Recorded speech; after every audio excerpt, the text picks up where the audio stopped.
I should ask, are we live? We are live. Okay, good morning, Unity. I was right, yay. My name is Dave. I'm the music director of Soulshine. Here is Soulshine right up in front of you. Give a round of applause for Soulshine. Now, we're going to sing some, but you know we don't sing from our seats. We sing from our feet. So everybody up, please.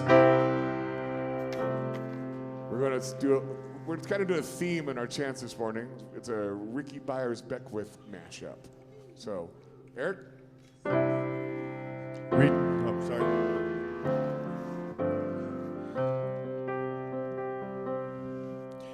Return to me, with every breath return, and begin with me, with every breath return. That's all the words. Return to me. Sing with us, please. Return to me, return to me. With every breath.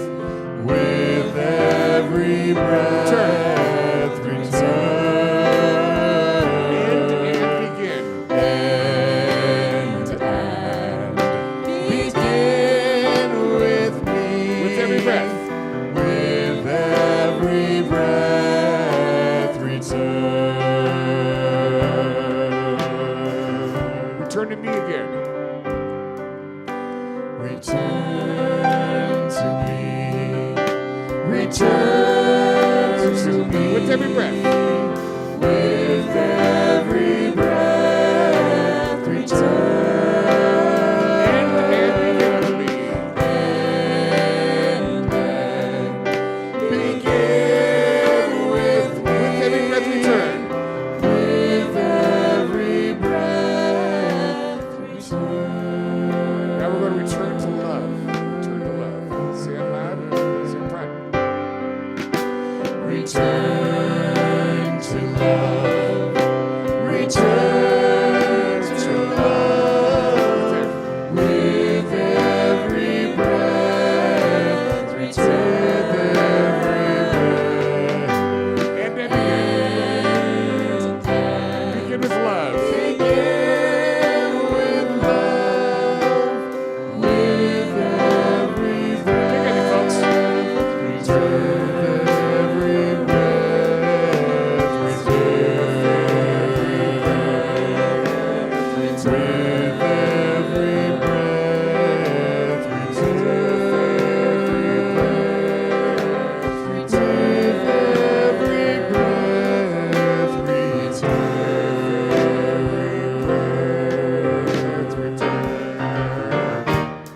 Do a little Spirit of God. Yes, this one. Spirit of God is upon me. Here we go. Whoa, oh, oh, oh. Come on. Spirit of God is upon me. Oh, Spirit of God is upon me. Oh, yeah, Spirit of God is upon me. Oh, Spirit of God is upon me. Oh, used to think that I had to. I used to think that I should, 'cause the scripture told me, it said, you gotta be good. But now I love 'cause I want to. Now I love 'cause I'm free. Blinded by the Spirit, yeah. Everybody, come So on. the Spirit of God Here is we go. upon me. Sing out. Yes, it Come on. is. Oh, Yeah. Spirit of God is upon me. Oh, Spirit of God is upon me. Sing it out. Oh, Spirit of God is upon me. Oh, Spirit of God is upon me. Oh, play magic fingers, play.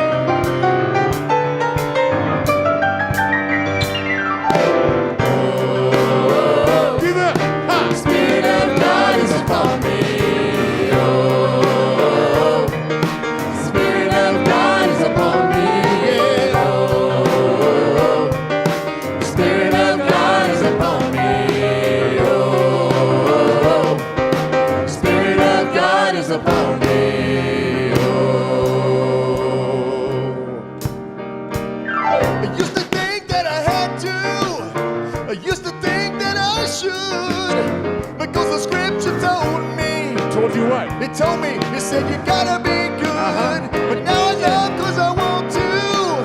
Now I love cause I'm free. Blinded by the Spirit, Spirit, yeah. The Spirit of God. Everybody is sing, upon me. come on. Yes, it is. Oh, Spirit of God is upon me.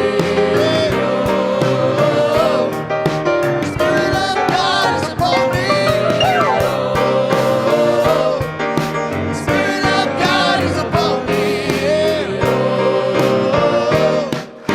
Spirit of God is upon me.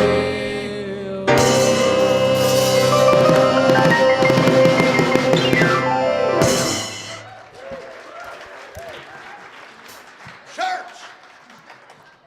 You've been churched.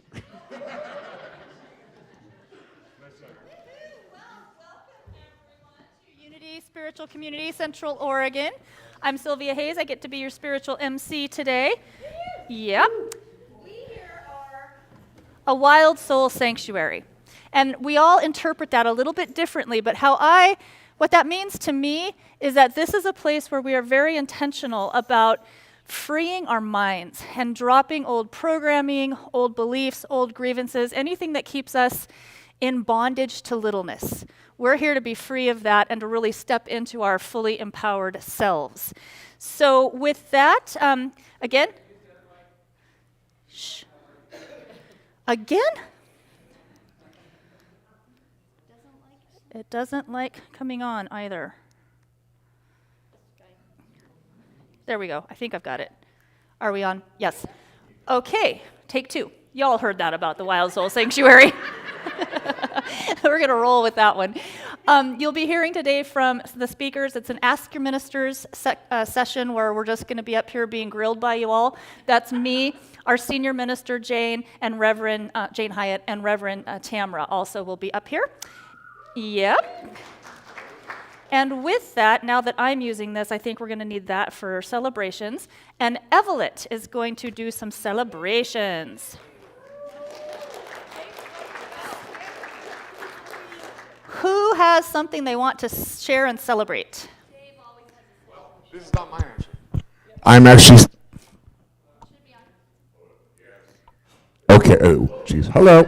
I'm Dave. I'm the music director, but this is for my daughter, Grace. She's in the nursery. She is pretty much she is accepted, and she's decided she's going to Pacific University in Forest Grove. Woohoo! And yeah. But the celebration she's celebrating is, as of last week, she got the financial aid package. She was offered up to about $50,000 a year Wow! in financial aid and Yay! scholarships. So, way to go, Grace. Grace is a rock star. For anyone who doesn't know her, right back here, Evelyn, in the back. Nobody tell me.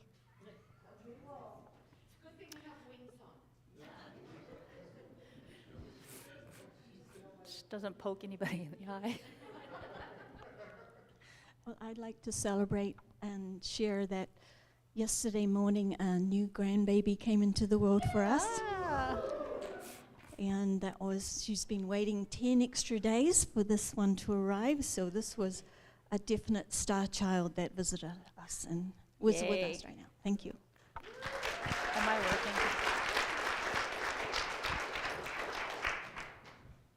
I think I'm working now. So many of you kind of don't know my story, and let's just say I've raised 5 kids. We call them kind of hers, his, and ours, for the sake of argument. And my second eldest, Brianne, they have been praying, they have been financing the ability to have a child. And 2 weeks ago, we received Alexis Louise after 5 years of work to bring her into the world. Thank you.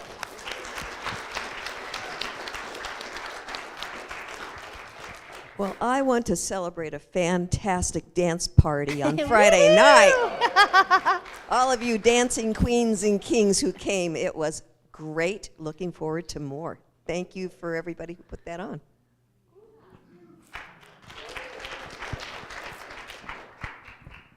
Good morning. So I'm celebrating loving my body for the Hear, first hear. time in many years. I hated my body. My body didn't speak to me. And I have found a way to release 24 pounds and 45 and a half inches and actually go to the gym. I was able to do a full plank for the first time. And I was like a beached whale on the ground the first time he tried to get me to do it. And I'm like, oh my God. So I'm celebrating a full plank and loving my body. Woohoo!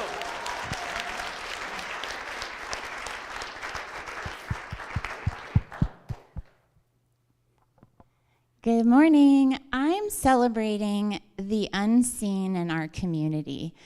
Kalinda, and I don't know if y'all know this, but before we all arrive, loved ones in our community are walking the land, walking the property, creating the container, creating the safety. And even while we're here, someone is holding that container for us. Kalinda's in the back holding the container. We won't call her out of it. Al was walking the land this morning, welcoming our relatives and ancestors. So powerful. I feel so safe and so held. Wow, I love that.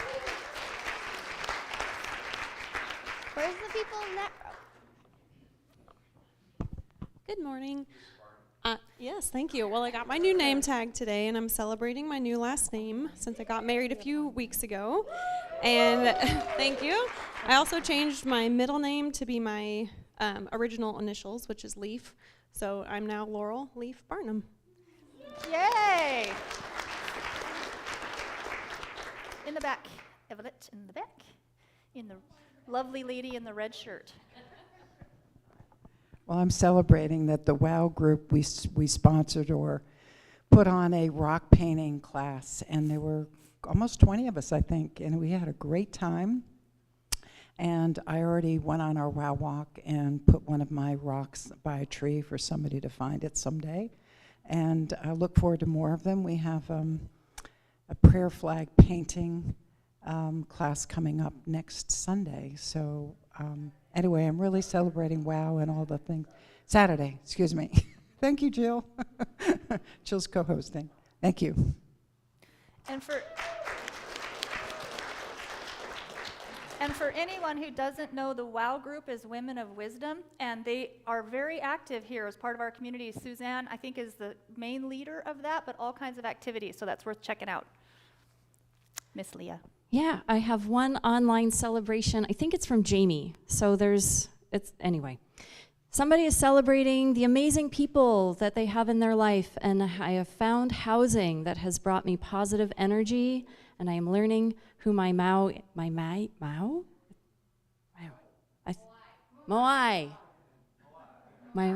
Is this from you, Nico? No. Okay. And thank you, Unity, for being there for me.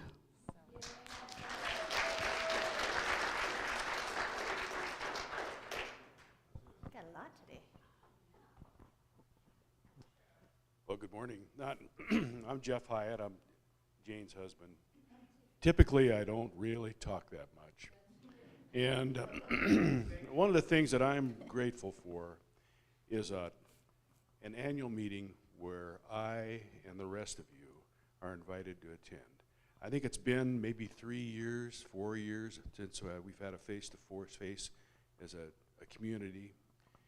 And I think it's high time, and I look forward to a really good turnout and kind of a vibrant discussion and some new ideas and perhaps a chance for you to get and greet and meet each other, and I think it'll be a great experience.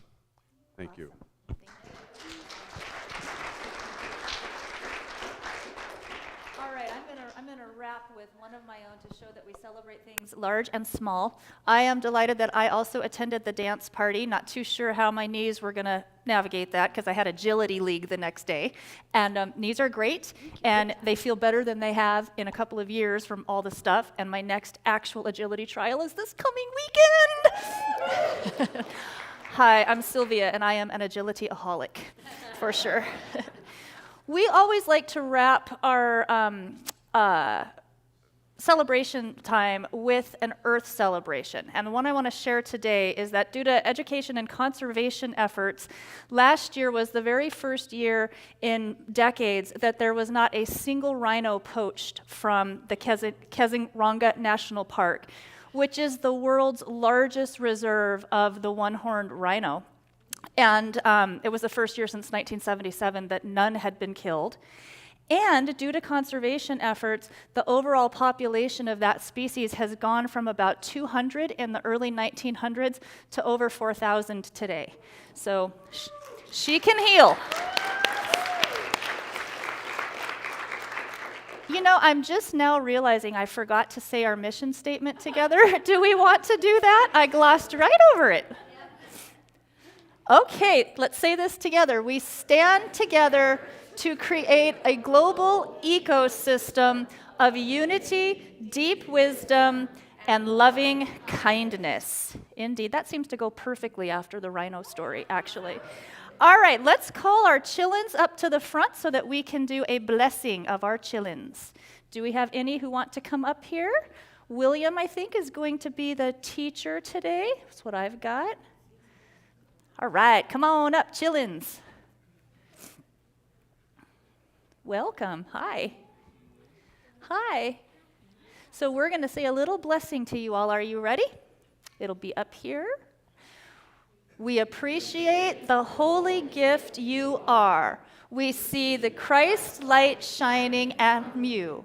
May you always know what a treasure you are. May you always bring your gifts freely and fully to the world. Namaste. And do we know where our teacher is? Claire is going to help you find your teacher. And we're going to do some quick announcements before we get into meditation and message. So we are having a healing sound bath again this Sunday. Hopefully these are in the right order. Lisa Swisher, who's going to be leading our meditation today, will also be leading that. This is becoming quite a thing here. It's a really fabulous experience. All are welcome. The men's group is meeting tomorrow at 6 p.m. They're just the men's group. They're not like WOW or anything. They're just the men's group. Oh, the men of magic. Okay. Women of wisdom, men of magic. That's very good. Very, very, very good. I like it. A manifestation. And Jeff mentioned our annual party. We're having what we call a social. It is going to be a potluck and annual meeting. It's February 21st, starting at 5:30 here. The potluck will go first, and then we'll go into business. And the business part of it's not dry and boring. It's pretty cool. You'll have a chance to vote on new board members. We have a really good set of candidates. Also, this is your chance to vote on which of the nonprofits we're going to tithe to each quarter, like we do. So it's just a really wonderful opportunity to engage and to be part of shaping us as we go forward. Newcomers dinner. Rev Jane is going to host another newcomers dinner, which you don't have to be a newcomer to go, but it's just a chance to learn more about it, to ask questions, to get to know one another. And that is happening February 22nd at Jane's home, and you can RSVP for that online. Information about all of these things are on our website, so it's a good place to register, etc. And as was mentioned, next Saturday there's going to be a Create Your Own Prayer Flags workshop. Here, starting at 10:30. Another poetry night,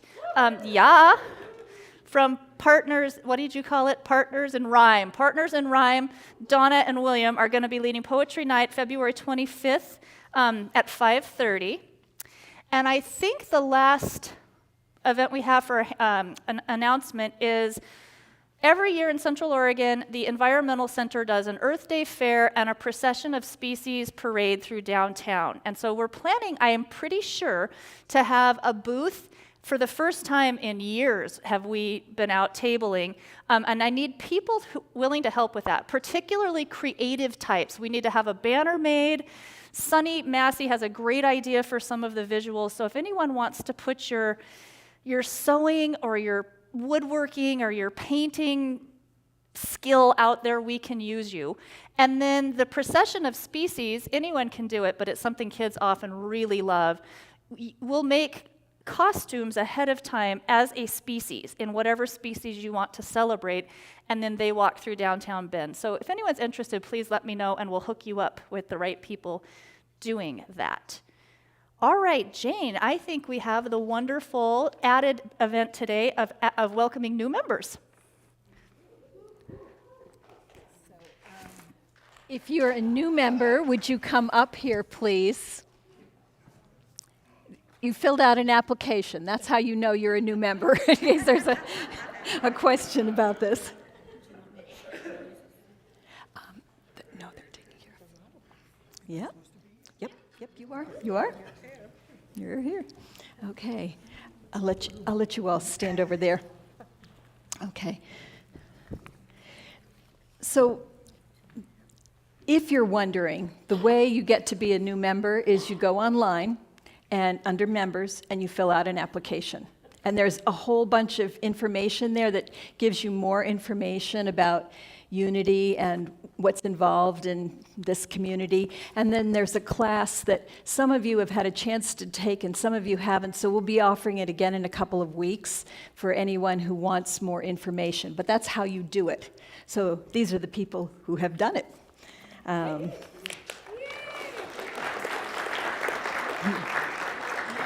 We actually have a couple more that weren't able to be here today, so you'll get to meet them on another week. Let me see, I've got you all out of order here. This is Elian Meserve. And Elian is a builder of unusual things in unusual ways. He has a passion for labyrinths. He built the one out there. For building, for reading, art and beauty, and winter gardens. He started out as a Seventh-day Adventist until he was 14 and had a successful attempt of getting himself kicked out of school. And then he wasn't a Seventh-day Adventist anymore. So he's fed his soul with reading books of elevated consciousness. He's been coming to Unity for about 6 months, and as a volunteer, he built our labyrinth. He wants to be a greeter and be involved with gardening and grounds upkeep. And he's part of the men's group. So welcome, Elian.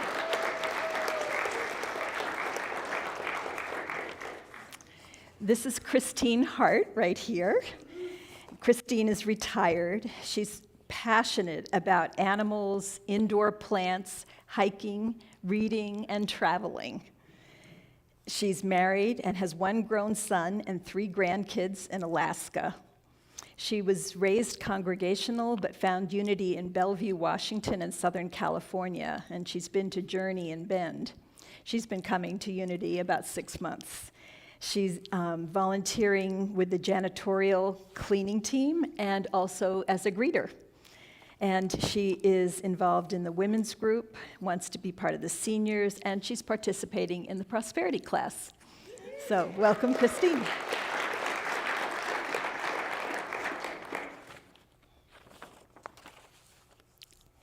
I don't know why you all didn't just magically stand in the order I had you written.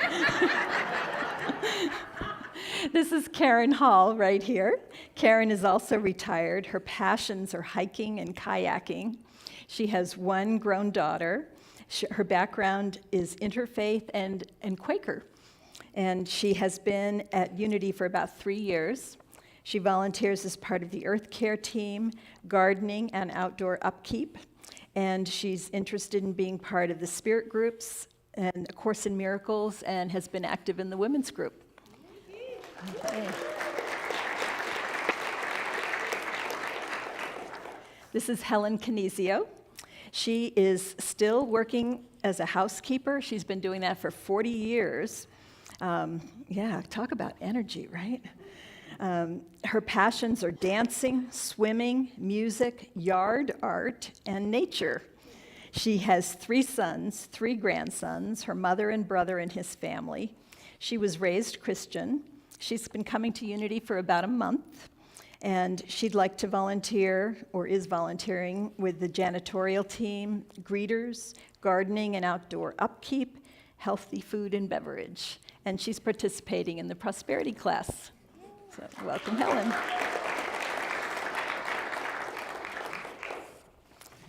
This is Eric Moyerman. Eric is a retired pharmaceutical executive. His passions are news, photography, and science fiction. His family, he has a son and daughter in their 30s. He was raised Jewish and attended Quaker schools. He's been coming to Unity for 3 months, and he's interested in volunteering with special events and admin, and he wants to be part of the men's group. All right. And beside him is his wife, Diane Moyerman. She's a retired hydrogeologist. She's passionate about astrology and psychology. She was raised Methodist and has been at Unity for 3 months. She'd like to volunteer as a greeter, doing events, facilities, food, and host a spirit group. And she's interested in being part of spirit groups, A Course in Miracles, the women's group, and the seniors group. All right. And next to her is Tally Nelson. Tally is a grad student and part-time consultant. Her passions are earth and plants. She's interested in learning from many religions, and that's her background. She's been at Unity for 2 months. She is volunteering already as part of the food team and gardening and outdoor upkeep and earth care, and she'd like to be part of the women's and the spirit groups.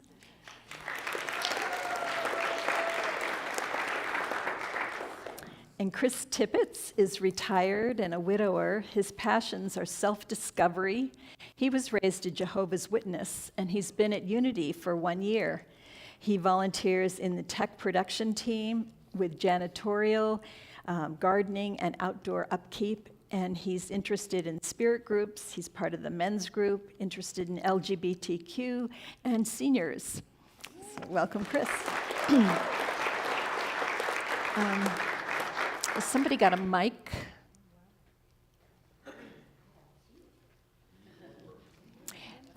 Would you start with Chris and just hand the mic to him, please? And so I'm just going to let them, so that you get a sense of their energy, to say why they want to be a member of Unity. Testing. Ooh.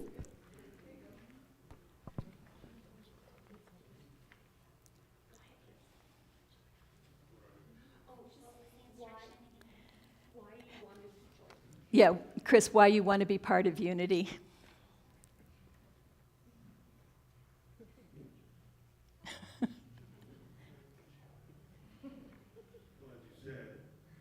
My background, my entire life was with Jehovah's Witnesses, but as I moved along in my life, I learned that I was more than just a Christian. Like Jesus, I am a being of light on a journey of self-discovery. And I decided that this community was the best way to pursue that quest. All right, thank you.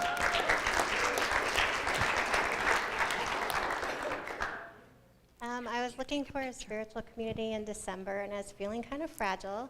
But every experience I had, I started with Zoom and started coming to the sound baths, and I felt like everything I learned about Unity, that you were walking the walk as far as your mission statement, as far as accepting. I heard people celebrating different cultures and just being very kind, and I'm happy to meet you all.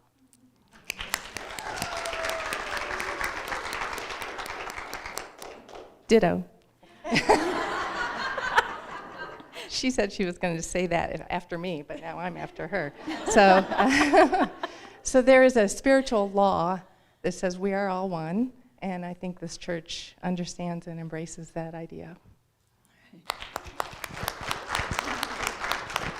Ditto. No, I think first and foremost we were looking to find a community to be part of. Even though we've been in Bend 7 years, we haven't really felt like we connected anywhere, and after coming here for a while, we feel like we connect.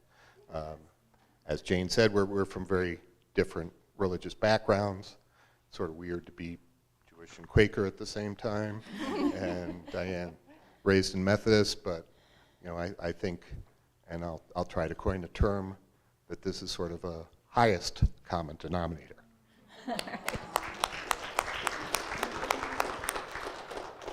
I'm Helen, and yeah, I've been searching for a spiritual community since I left Hawaii. I got quite an awakening when I was there. From Eugene, Oregon to sunny Maui, Hawaii, that alone made a huge difference in my existence on Earth. And so I'm just glad I found you guys, and I think that the best way to belong to something is to join it.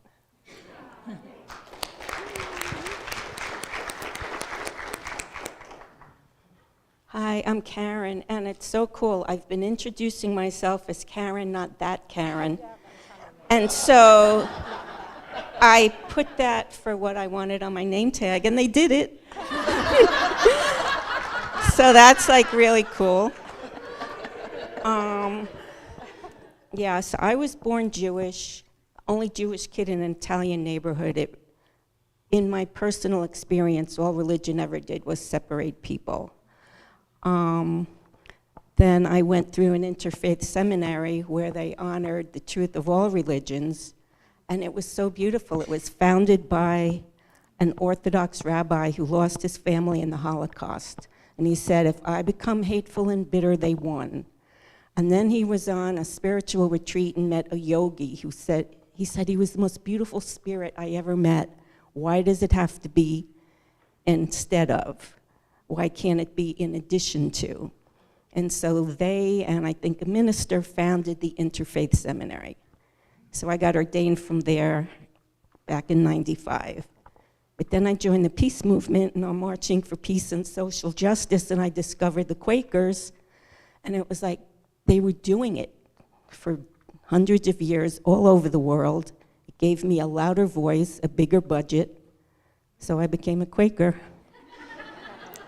Then I moved out here, and I started hiking with WOW. I was hiking for ages, I think, before I walked in the room here, and now it's home.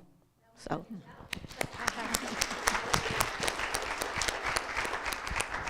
Hi, I'm Christine, and I went to Unity when I first moved here like 33 years ago, and it was downtown in the Old Stone Church.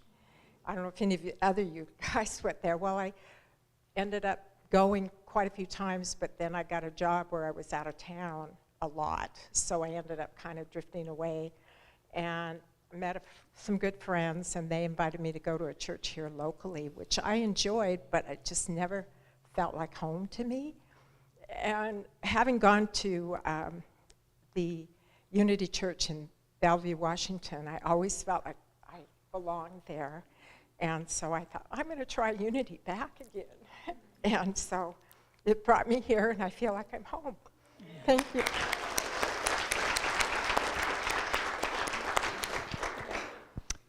I'm Elian, and I can't remember the last time I've received a rose. But this week, I have received 2 roses. A beautiful yellow rose from my surgeon. I had surgery this week, and I'm good. But it was quite a process. And but I'm so glad to be here. One thing I guess I didn't mention is I do have 2 sons and a grandson, and who's 4.5 now, and just a joy. They're back in New England, where I'm from. But I built a labyrinth for the Unity group in Santa Fe, but I never went to any of the meetings. And then I came here and built a labyrinth for Unity here, and I never came to any meetings. Until about 6 months ago, when I decided, I think I'll just drop in. And I don't think I've missed but a couple of times since then. So I'm so happy to be here. It is a joy, a pleasure, and a privilege.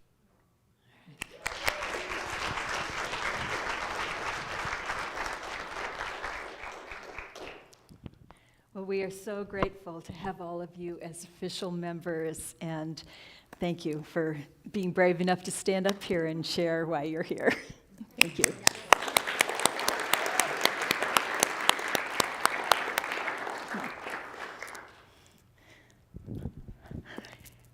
So let's go into prayer now and meditation. I'm going to start with meditation, and I invite you to just get yourself comfortable in your seat, maybe put your feet on the floor, straighten your back, and just have the intention to allow the love that you are to flow through you and as you. And as you breathe in, just say to yourself, I am love. And as you breathe out, I shine my love. Breathe in. I am love. Shine my love as you breathe out.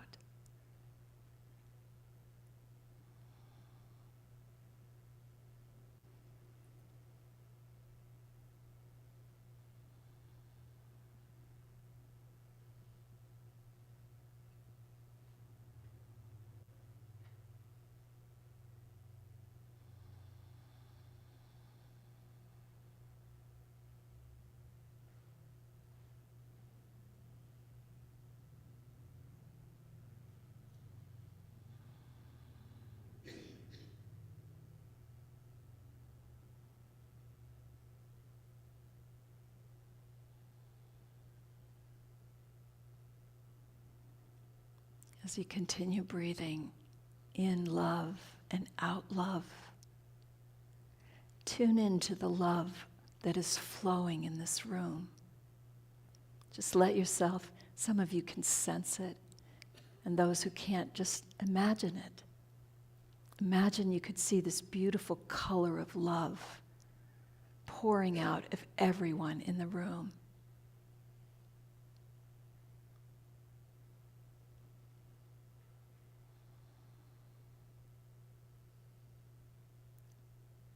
Imagine you can perceive it coming from all of those who are meditating with us online, in real time, or in later time as they watch the service.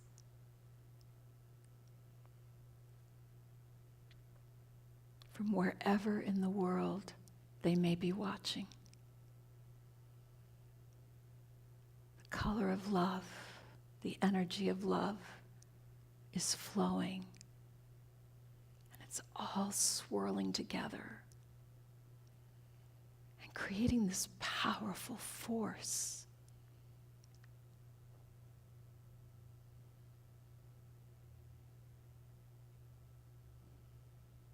A force of loving kindness.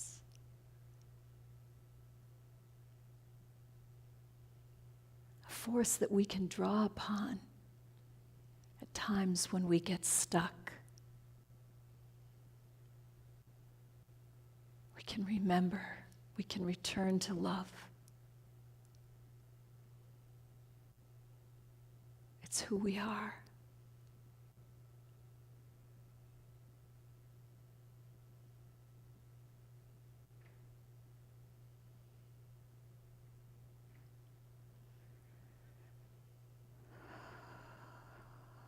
We let this meditation go, knowing that without needing to focus, we are still in a place where love is breathing us, always.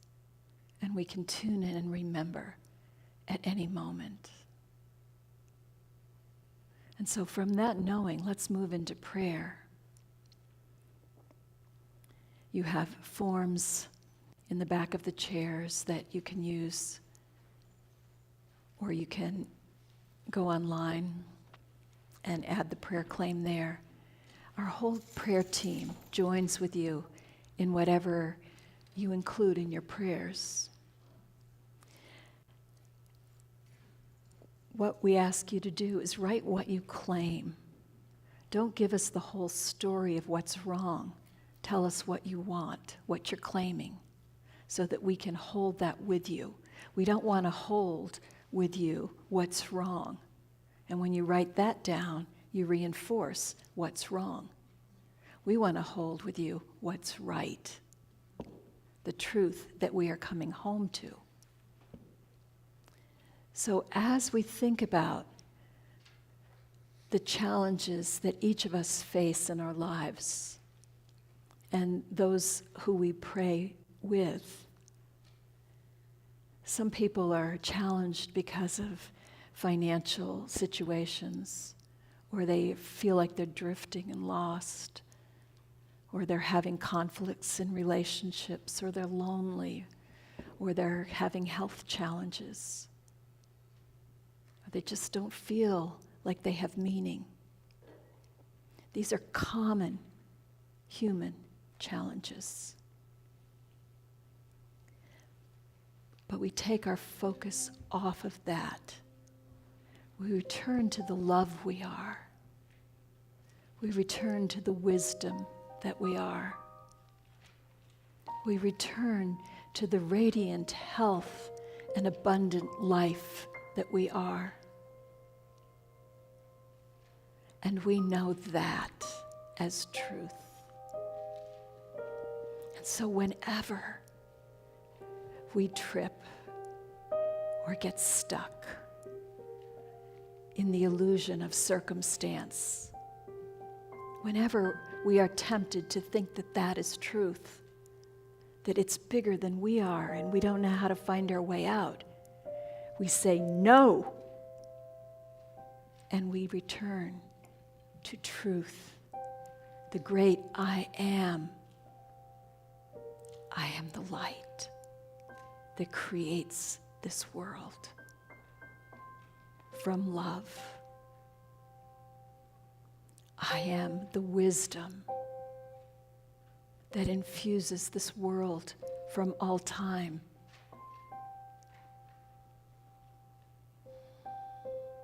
I am joy.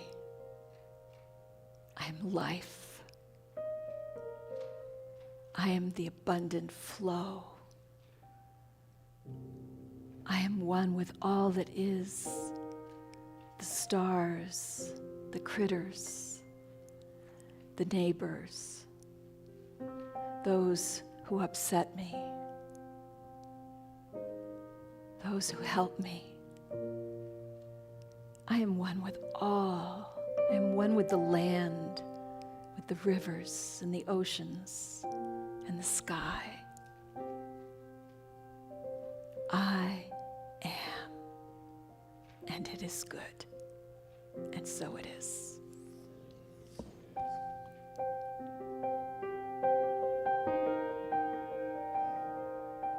Let's see the first song.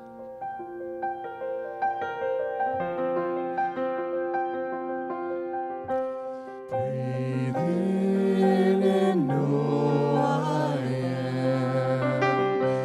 Be still and know I am. Let go and know I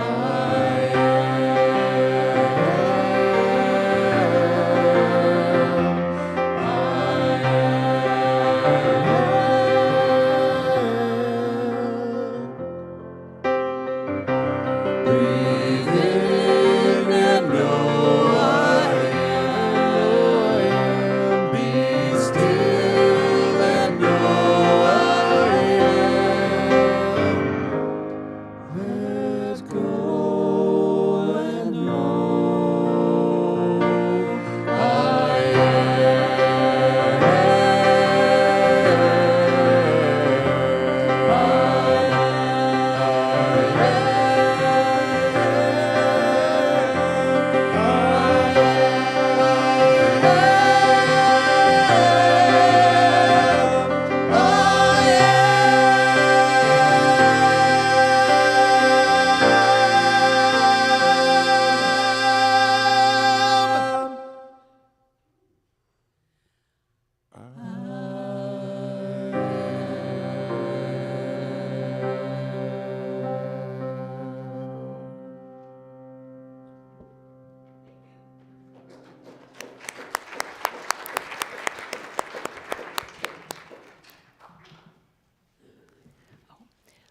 Say together, Love is our ultimate reality, everywhere present and whole.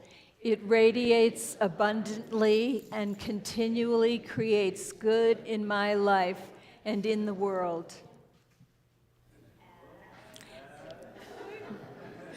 As we gratefully acknowledge the presence and power of love now, we see the people and circumstances we hold in prayer healed and illumined by love, and so it is.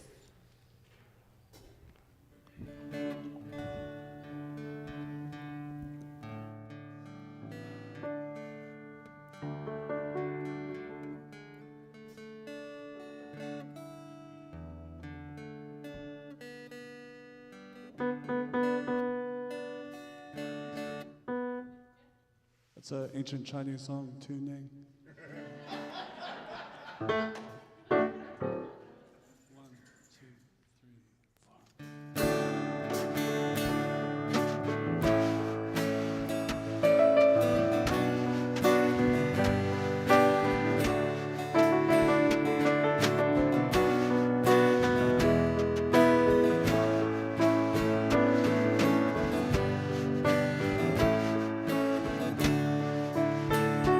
In my early years, I hid my tears and passed my days alone, adrift on an ocean of loneliness.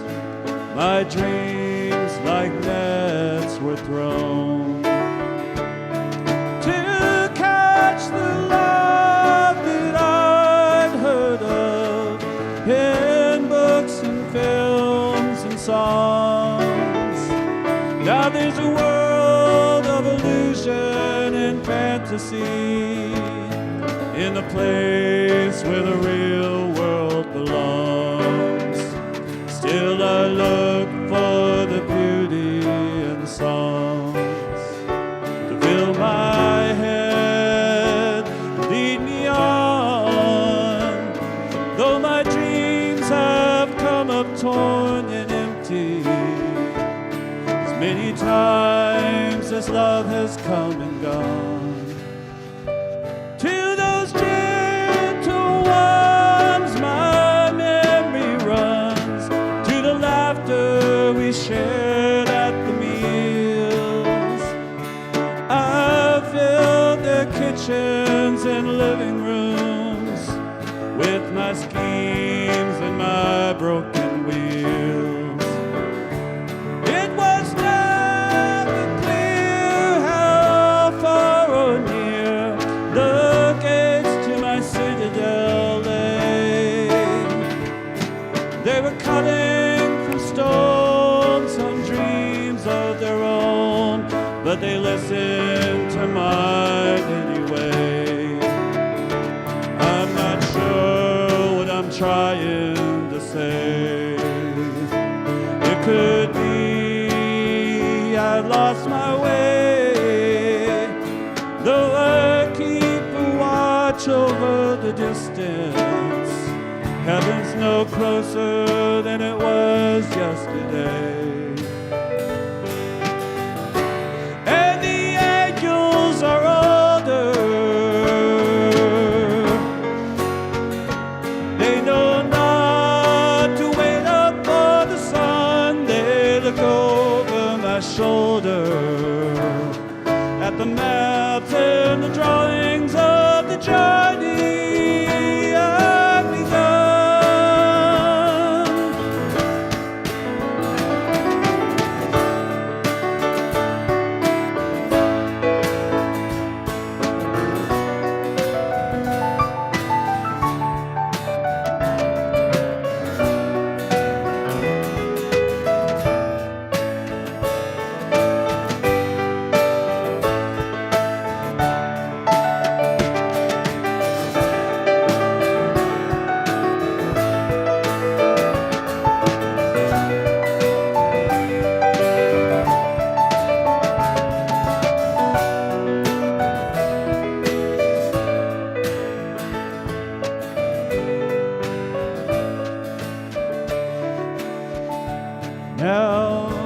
distance leads me farther on.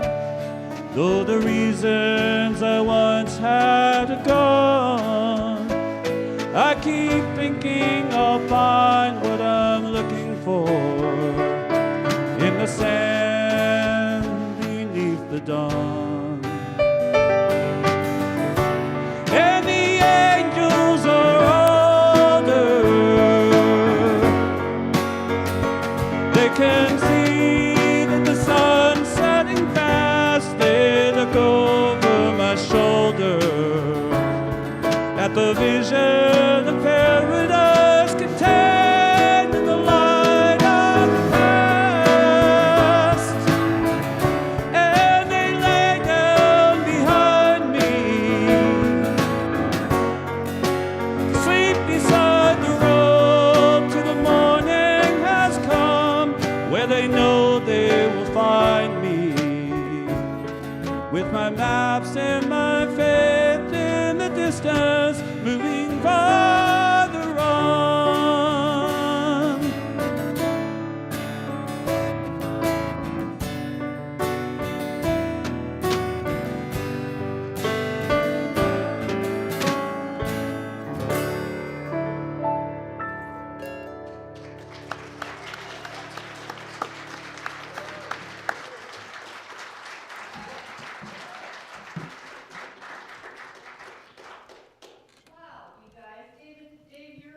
Fingers are on fire today. That was incredible. Richard, amazing on drums. And Victor, brother Victor, I always love your singing, and I especially love it when you get more guitar into it, because you are amazing with that. I think they wanted us to move these out. And over and out. I think that's why they cleared the space a little bit. All right, this is your chance to ask us hard questions and grill us, and it's we at least hope you ask us something, because the worst would be you don't ask us anything. All right, Eric. Uh-oh, I'm coming in with a mic for you. She's coming in hot.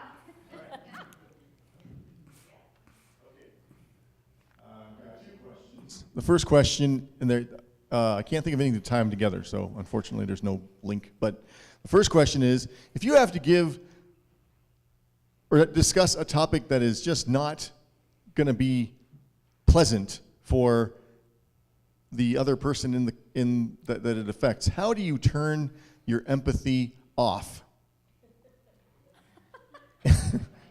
and the other question is, when bad things are happening to someone who, I'll just throw it out there, Zeke is going through some.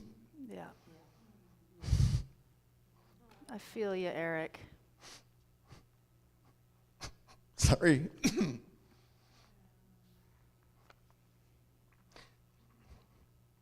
And I really wish that God was an outside force, because I really want to tell him off. Yeah. And I don't know how to deal with that. Okay, that. All right. So I guess that's the question. What do you do when, who do I get to yell at?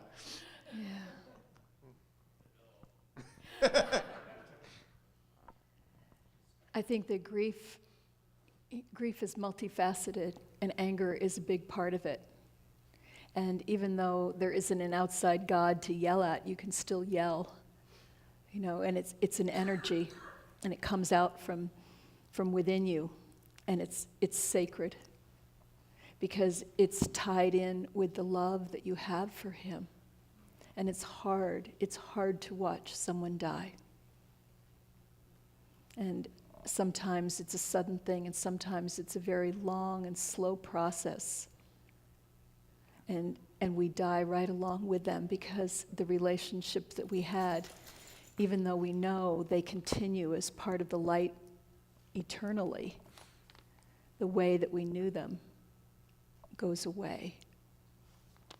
And so that's dying for us, and it's hard. And it's okay to have all those feels. There's nothing elevated about not feeling it or not expressing it. I know you've had dogs you've let go of, and Tam, you've had your husband, and you both have things to say. Well, this is one of the hardest thing. I can't even really look at you, Eric, because I have shared it. You go. I'll come back.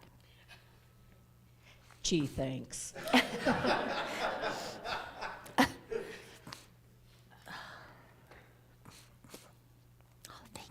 I think both questions kind of remain the same.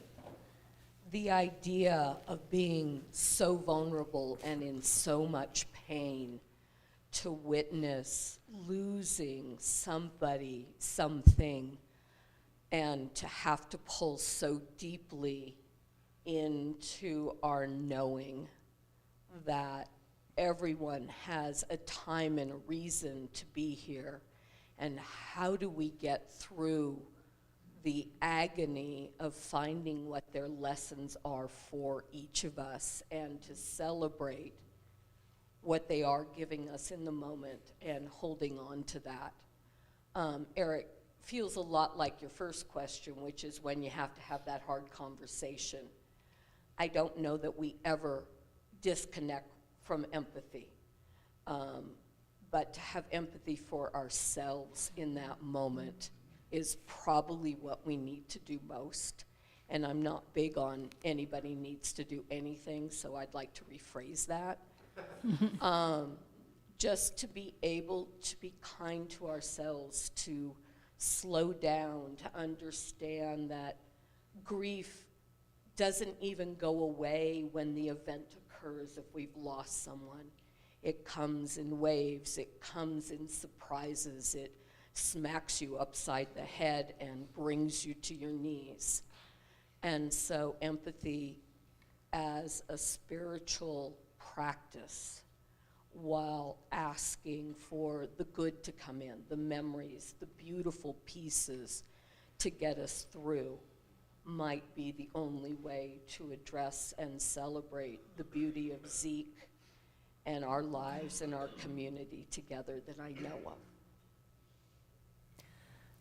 Well, given my family, I have a lot of musculature around difficult conversations.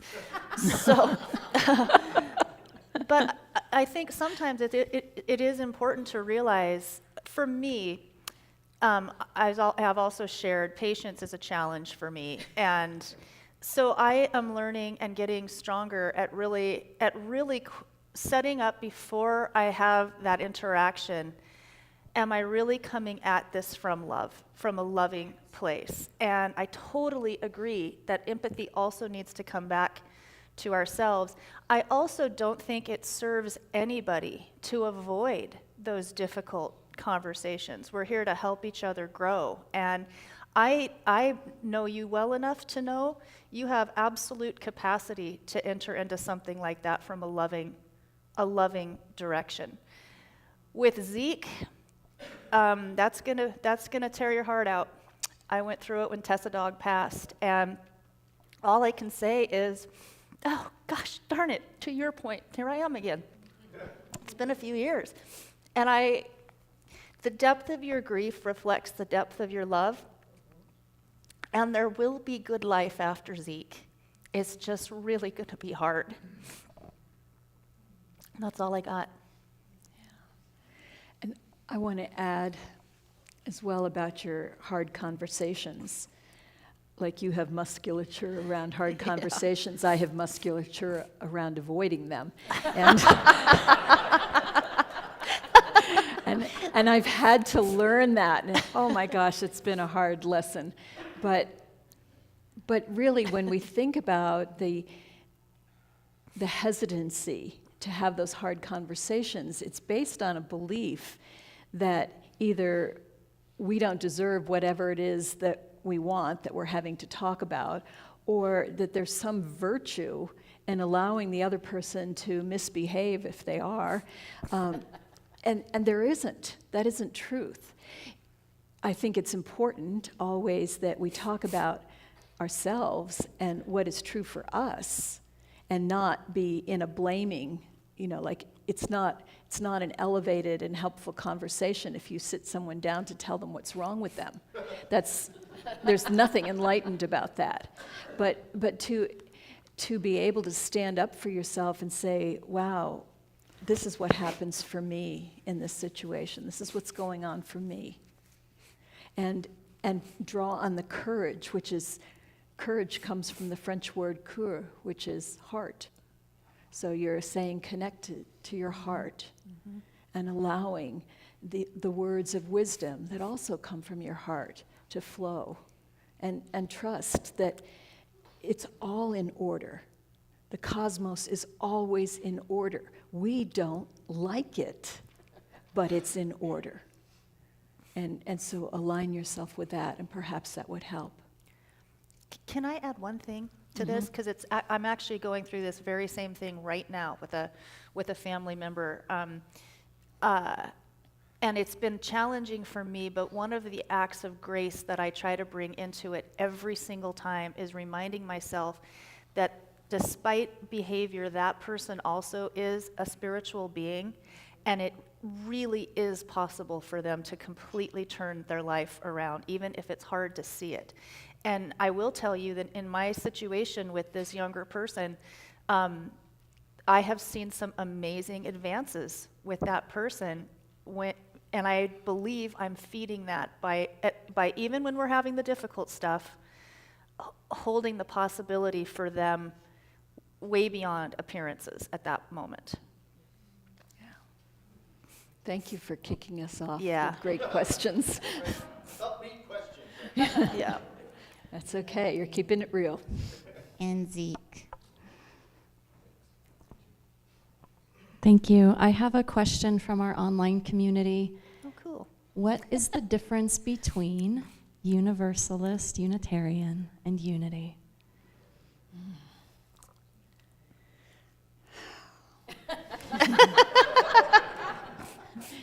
We have a whole letter that describes that. I don't know if that's living on our website yet or not, but It was posted on our Facebook page for sure. yeah. I really loved what William had to say about that when we talked about this maybe a month or so ago. And he talked about how the Unitarians are more about doing something to create justice, and unity is more about knowing that justice is already. It's knowing who we are. So we come from that place of knowing. It isn't to say that we don't do anything, but we start from a place of knowing. I think that there's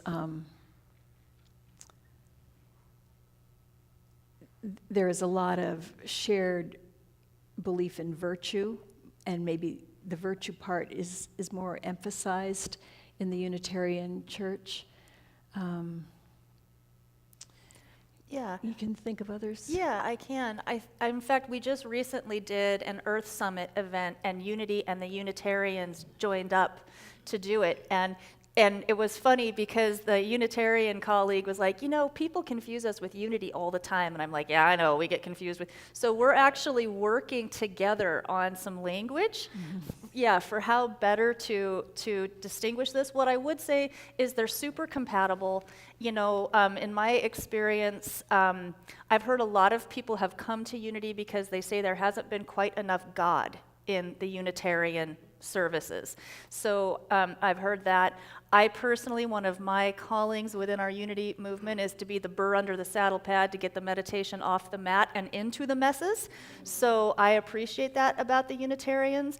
And to take it just a layer up, I would put both of those entities in more of a new thought framework, which is how I describe that is it's moving away from a dualistic approach of a God out there and separate and whatnot, and more about we embody spirit, and it's about growing from a place of oneness. So we're going to get better at this. If you ask this question in a few months, we'll have a better answer.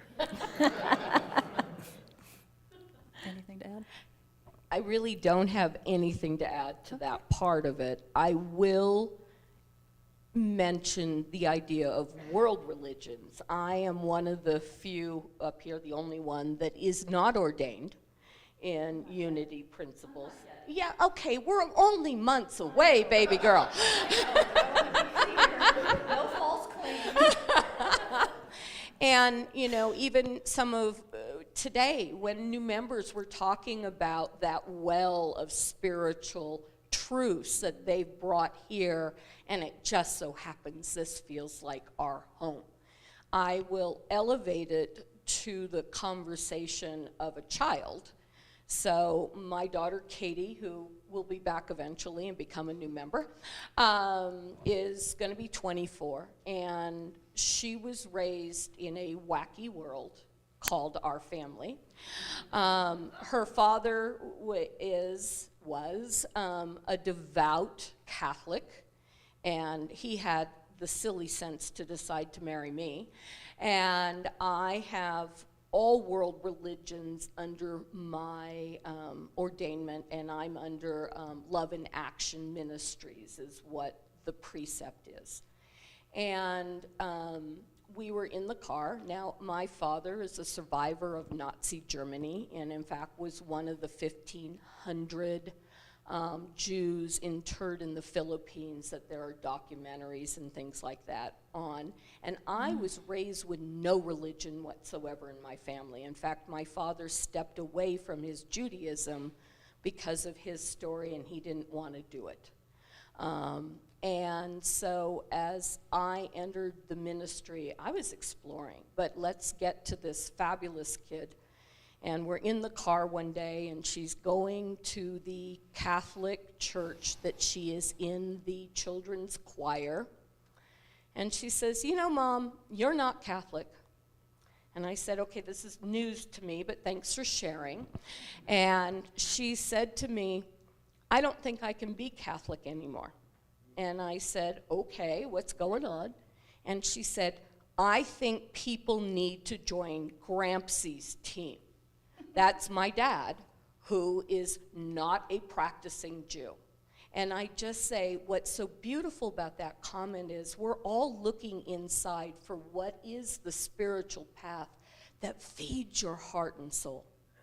And I think it's so magnificent that Jane and the board and all have created this perfect place that you can bring whatever you believe and elevate it to a level that provides you the truth you most need to be here as part of a community and make a difference in the world.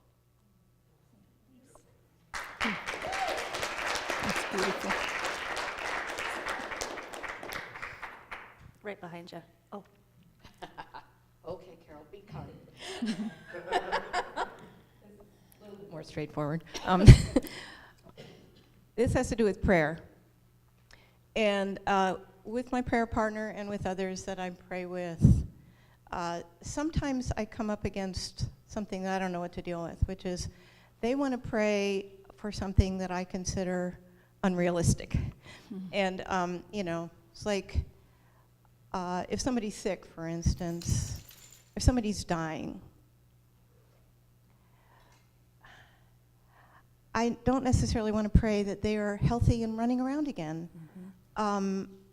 Maybe what I think is an appropriate prayer would be that they're at peace and they know that they are a beloved child of God, and you know that they can let go, things like that.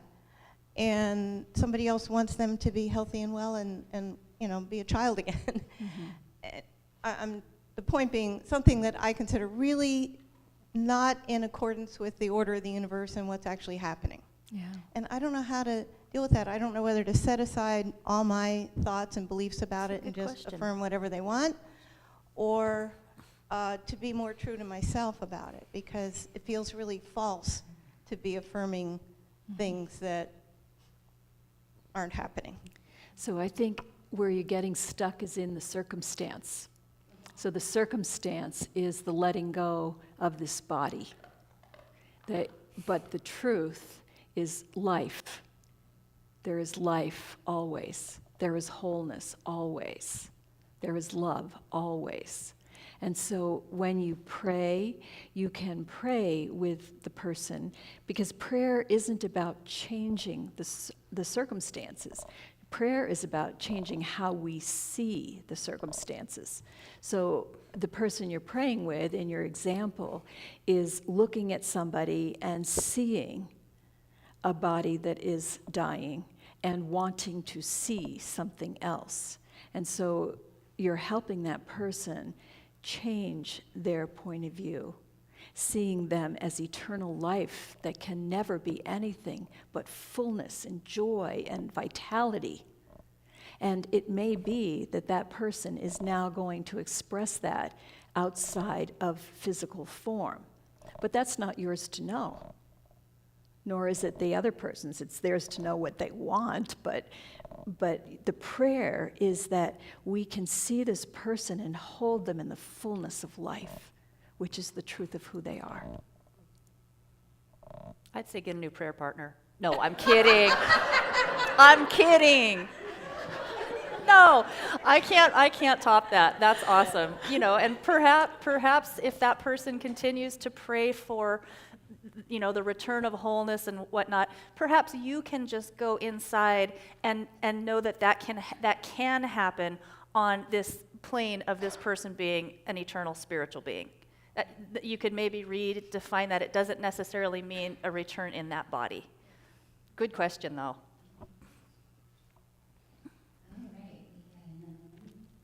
Mr. Dave. My story isn't like a lot of people here. I grew up in a little town, little Lutheran church, but it's pretty cool. It's like a pretty progressive ELCA congregation, and I was very lucky. I had no trauma around it, and I quite loved it for then. You know, in hindsight, looking back, it was great. You know, and I've now grown into this place throughout the years. I started out just a piano player, and then I got more and more involved in more leadership and more. 22 years later, here I still am.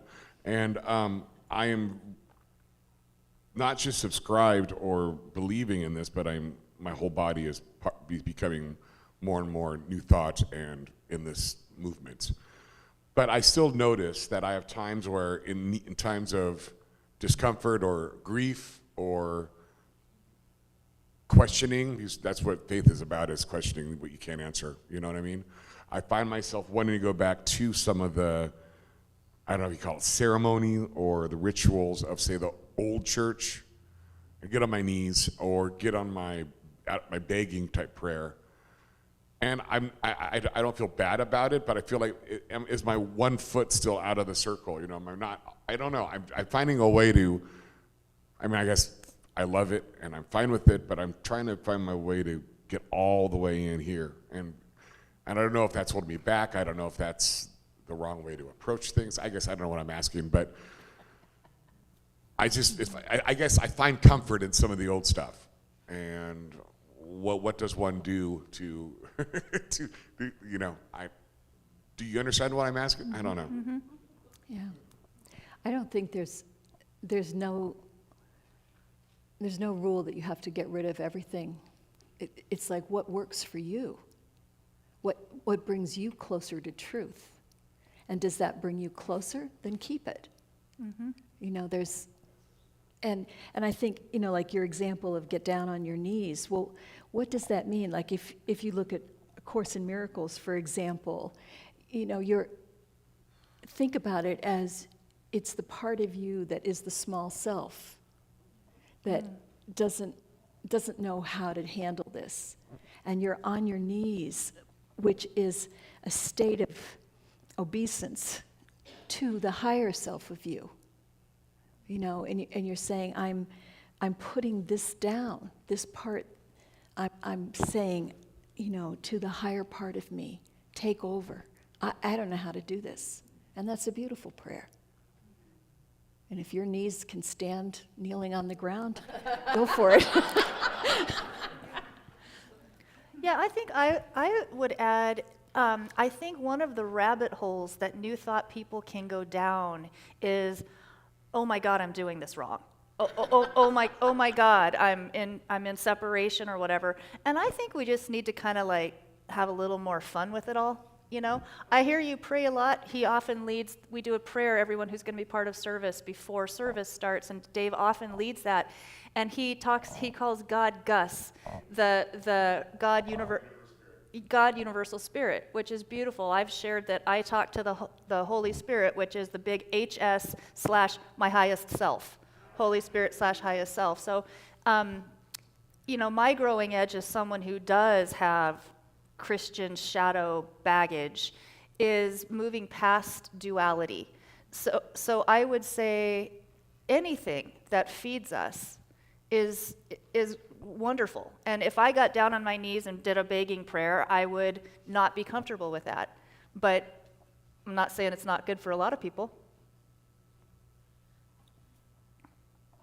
I didn't have religious rituals as a kid. How strange is it to figure out your father's Jewish because you keep hanging out with people on Shabbat on Friday and Saturday nights and going, wait, he knows the same thing they do. What's going on? And so I think, Dave, this idea of letting it be in whatever ritual rocks your world, right?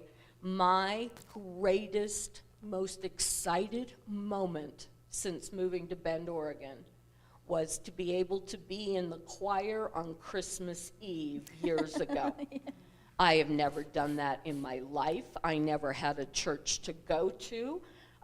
Gosh knows, the singing skipped me, so Dave let me in just out of sympathy. She was good.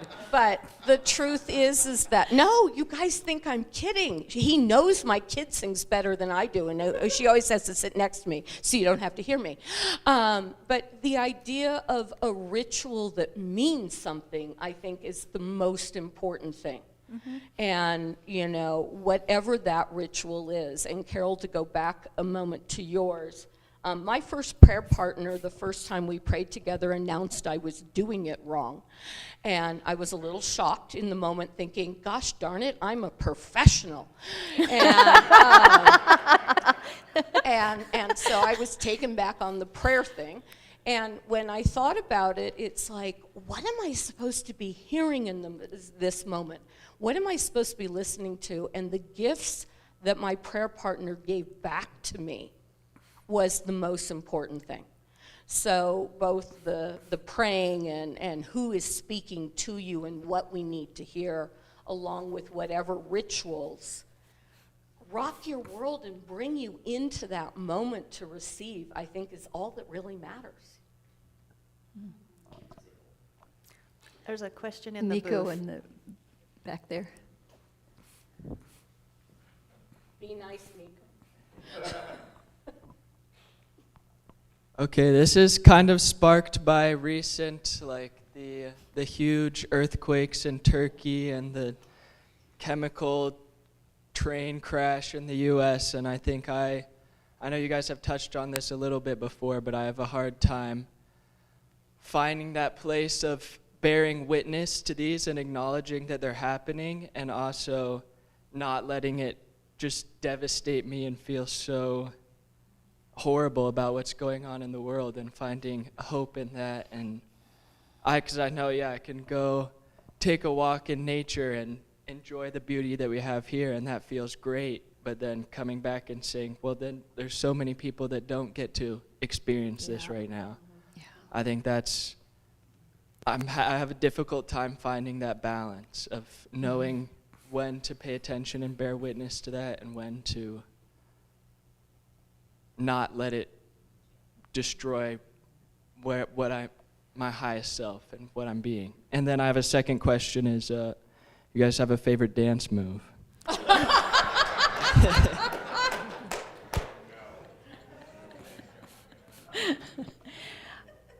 Well, in answer to your first question, what works for me personally is to step back from what's going on. Because if I zero in on the circumstances are horrific. And I can get myself all twisted in knots. If I pull way back to a belief that all is in order, I also believe that we all choose when we come in. I don't know the level of detail we choose. I don't, I've read some people say, oh, we choose the parents, we choose the circumstances, we choose all this. Maybe, I don't know. It might be that we just choose, we want to learn acceptance. We want to learn forgiveness. Well, if you want to learn forgiveness, you're going to have something to forgive.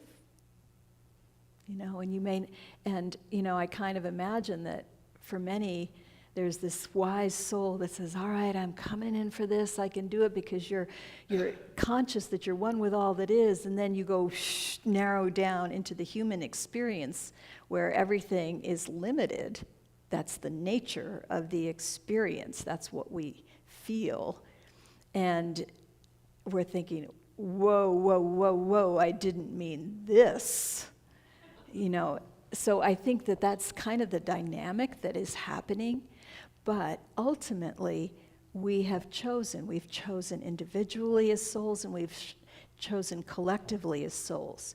So right now, we are in a crisis point on our planet. And in order to go through to a different world, which I believe we are in the process of, a world that works for all, a world that the earth is valued. In order to do that, we have to go through this yuck.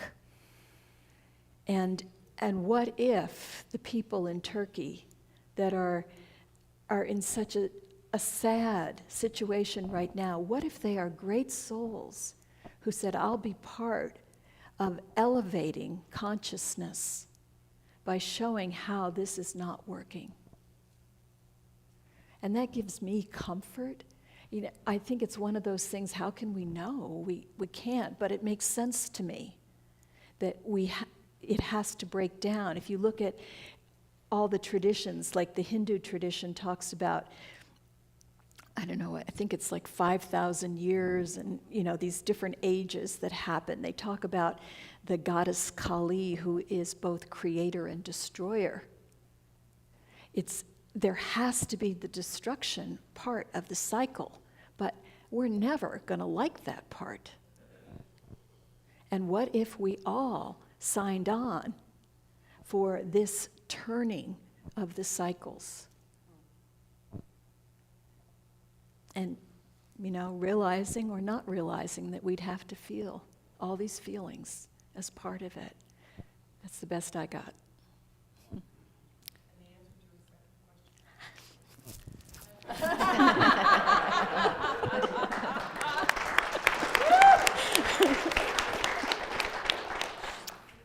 I would just add that I like pretty much all dance moves. This human part of our journey is not for wimps. It's hard. There are hard aspects of it. And as someone who has been a lifelong environmental activist, it's a challenge. And I think it is one of the most challenging areas to apply our new thought belief system, at least speaking from the I, and I think I'm hearing it from you as well. I'm even working on creating some eco-grief materials and things and programming, because there's a lot of it right now. And for me, I think part of being resilient in the face of that, because I am not somebody who just can't listen to the news. That's not the path I'm on in this particular journey. Is the ability to be very intentionally grateful for my own relatively great situation, and also to be active in prayer and intent. I think another thing that's helpful is to recognize pretty much every single time we have at least a human tragedy, like what's happening in the earthquake zone and things, there's incredible human beauty that responds to that. That's helpful to me, but it doesn't negate, the hardship. And you have an empathetic heart. You can't unknow the challenges. And for me, when it comes to what's happening to this planet, that's harder for me to see an upside to that, really. So that's I'm consistently working on holding in the field of possibility, which is infinite. It is possible for humanity to get our act together. And I hold that space as I speak out and speak truth to power about what is wrong in certain situations and things that we're doing. So that's the best I can give you. It's a great question.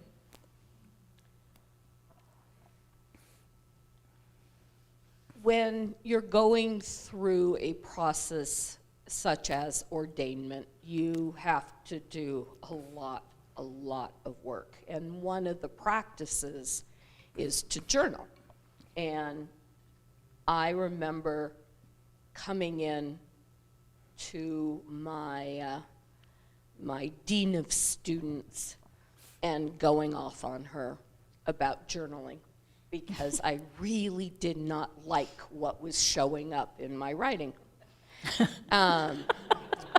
And she did mention that was a you problem, so just so you know. And one of the things that I was taught that I use to this day is a lot of times you'll hear journal with your non-dominant hand, and that will be your inner child talking to you, and there's all sorts of practices. And one day, much longer story, we got to house the Dalai Lama at the church that I was a part of, and he, giggling in joyful bliss, came in to talk to us about journaling. And which was very annoying yet again for me. It's like, gosh, the best guy around to tell me how to do it, and I'm still annoyed. So what he shared was that if you were to open your journal, and Nico, take the recent earthquakes in Turkey and say to Gus or whoever you pray to or celebrate, what is it that I am to learn from this? What practice do you want me to hear or serve? And simply ask that question. Oh, wow, does everything change? And you get information you may not want to have. You get information for me. I'll give you an example. The ongoing war in the Ukraine is, for me, a very personal, painful thing. I have family members there, and I hear bits and pieces. I see people's stories erased month after month, year after year, as this keeps going on, and had to remember that was the practice that I was supposed to return to. And I'm not sure I greeted the goddess in a very lovely way when I began that journal. And the response was, you will be asked to help. You must be awake. And I'm like, oh crap, something new to do. And about 2 hours later, a friend of mine who is a former paratrooper in the Army, and he's just a badass altogether here on this earth, said, I'm going to take my vacation time and I'm going into the Ukraine and I'm taking supplies. He says, I think I need 2 things. And I said, what? He said, I think I need prayer to bring all the people and places to me that I will be safe and I can make a difference.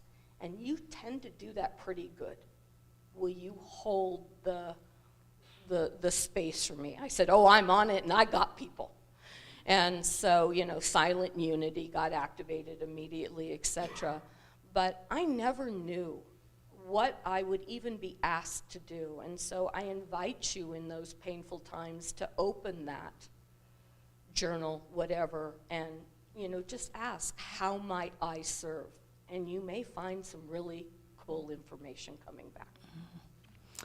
So I think we are officially out of time. Yeah. But if you have questions that didn't get answered, feel free to email them to us, because we're always coming up with what are we going to talk about. And maybe we'll talk about, your idea for a Sunday talk sometime. So thank you all for your Yeah, wonderful good questions. questions. Yep.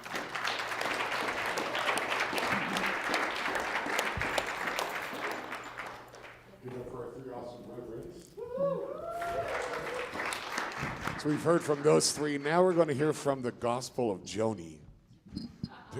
Joni Mitchell.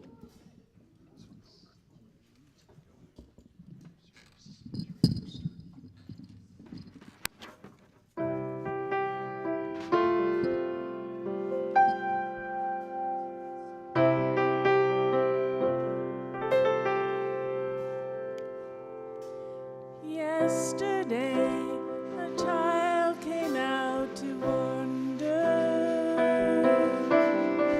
caught a dragonfly inside a jar. Fearful as the sky was full of thunder, and tearful at the falling of a star. And the seasons, they go round and round, and the painted ponies go up and down. We're captive on a carousel of time. We can't return, we can only look behind from where we came, and go round and round and round in the circle game.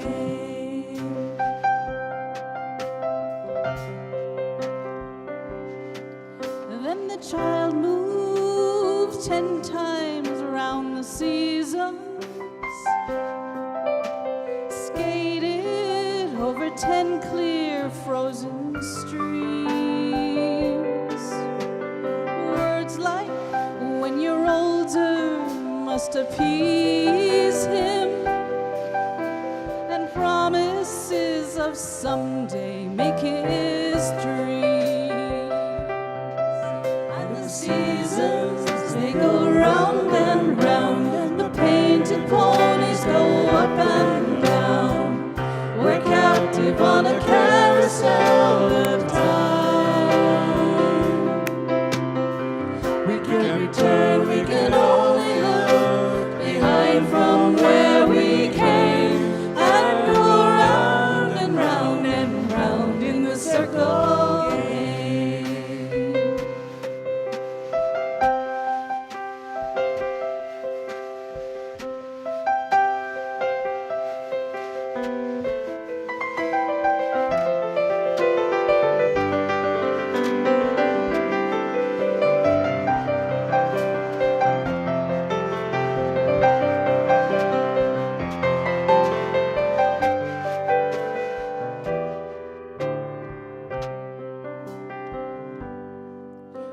"16 springs and 16 summers gone now.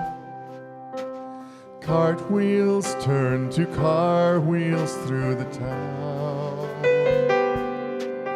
And they tell him, take your time, it won't be long now, till you drag your feet to slow the circles down. And the seasons, they go round and round, and the painted ponies go up and down. We're captive on a carousel of time. We can't return, we can only look behind from where we came, and go round and round and round in the circle game. So the years spin by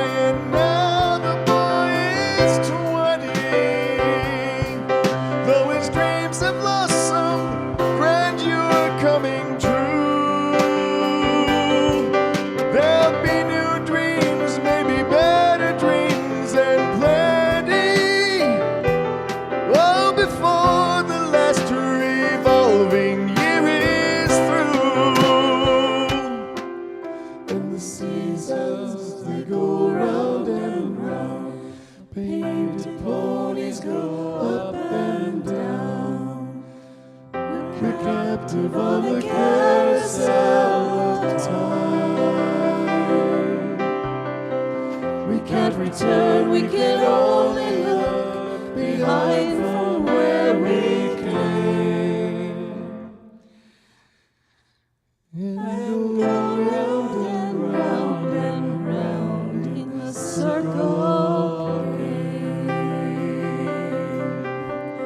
And go round and round and round in the circle again.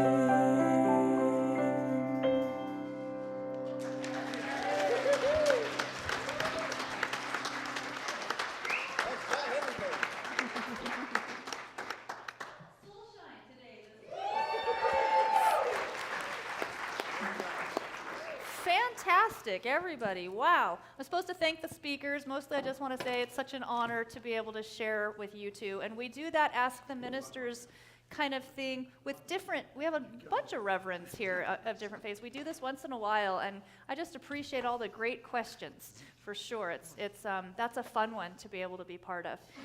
Anyone here for the very first time? Brave enough to raise your hand. Hi, welcome, welcome. So you'll notice in the back of the seats, there's a little blue form. If you fill that out, you'll get our weekly newsletter, which lets you know everything that's going on. So that would be great. We're delighted to have you here. Same thing for folks who might be online for the first time. Go in and fill out our contact information on the website, and we will get you in the loop. And if any of you new peeps want to kind of say your name and where you're from or why you're here, that would be wonderful. No pressure, but we always love it.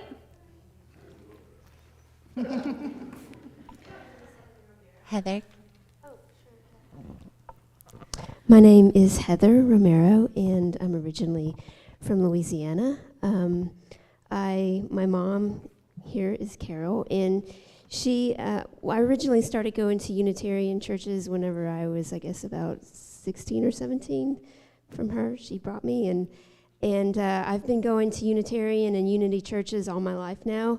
We just moved here we've lived in Colorado and Arkansas and Texas, and we just moved here to be with my sister that moved here a couple years ago.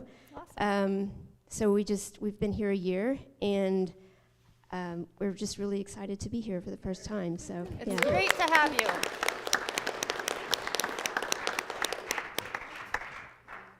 My name is Carol Artis, and my daughter is a singer-songwriter, and she has beautiful songs. It's just beautiful for here. If you guys need a musician, here she is. Cool. And I'm an artist, so I can, we won't be able to come often because we live in Metolius, and it's a very long drive.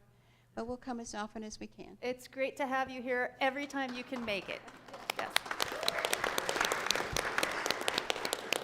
You probably could have answered the Unitarian question better than we did.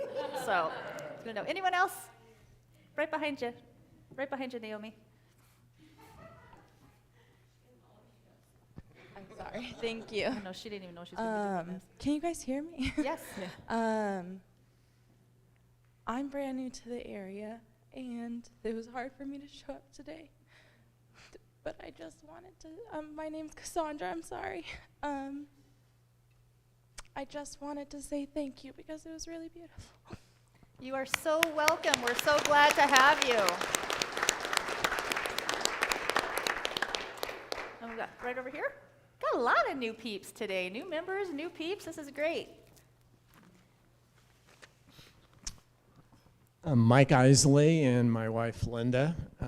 We live in Bend. We've been here 6 years from Arizona, and have explored various churches and faiths in the area, and it's our first time here today. Thanks for having us. Welcome. Thanks for being here. We have one more. Wow.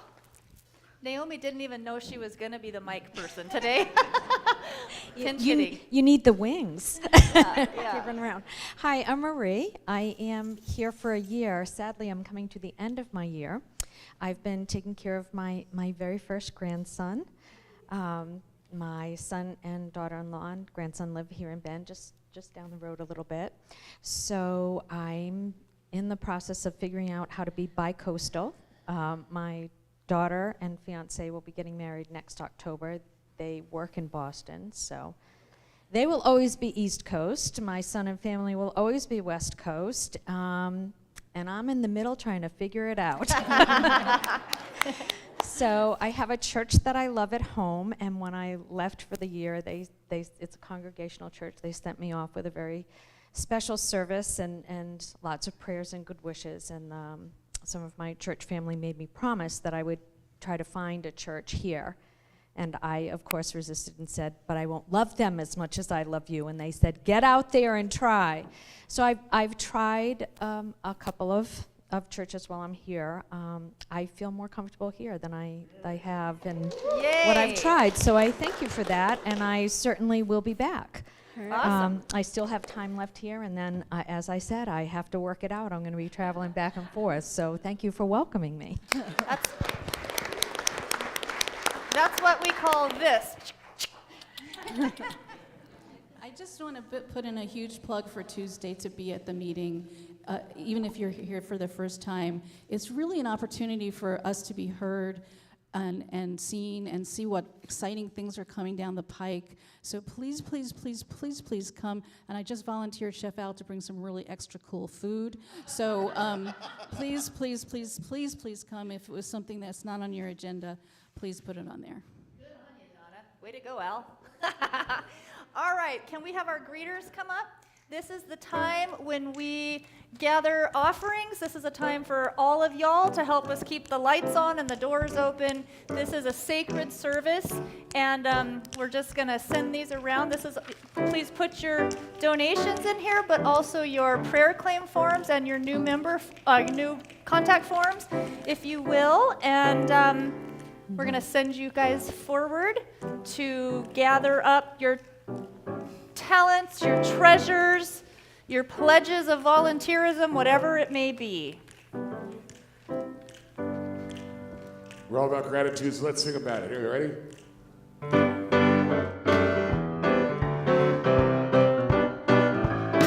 I got gratitude in my heart. I got gratitude in my soul. I just want to say thank you. Thank you. I just want to say thank you. I just want to say thank you for it all.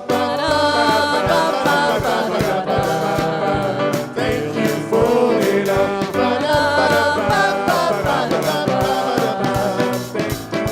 I got gratitude in my heart. I got gratitude in my soul. Baby. I just want to say thank you. And I just want to say thank you. Muchas gracias. I just want to say thank you for it all. Thank you for it all. You can also support our mission here and our work here. If you don't have money with you, you can text it, you can do online. We make it very easy. And I invite you, please, to bless the offering with me. From the love of pure spirit within us, we bless these gifts. We send them forth to heal, bless, and prosper. They are evidence of our faith and belief, and they do good work in the world and return to us multiplied abundantly, and so it is. All right, for our online members, please feel free to stay on Zoom and commune afterwards with one another.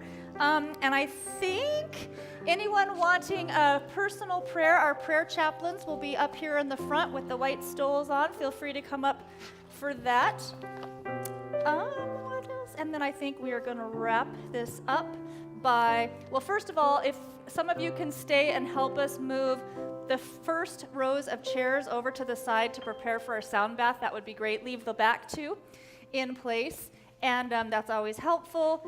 And now we are going to read our prayer of intention together. And I just invite everyone to really hone in on this is what we want to carry forth and shine into our world as we leave this place and move into this coming week. Holy light shines within and all around me, a presence of love that is always there. I am that presence. I am a radiant field of love energy. I am holy light. My essence cradles and guides me. I am a gift in this world. I go forth from here in joy to bless the world with my loving light. And so it is. Take it away, Soulshine. And the seasons, they go round and round, and the painted ponies go up and down. We're captive on a carousel of time. We can't return, we can only look behind from where we came, and go round and round and round in the circle again. And go round and round and round in the circle again.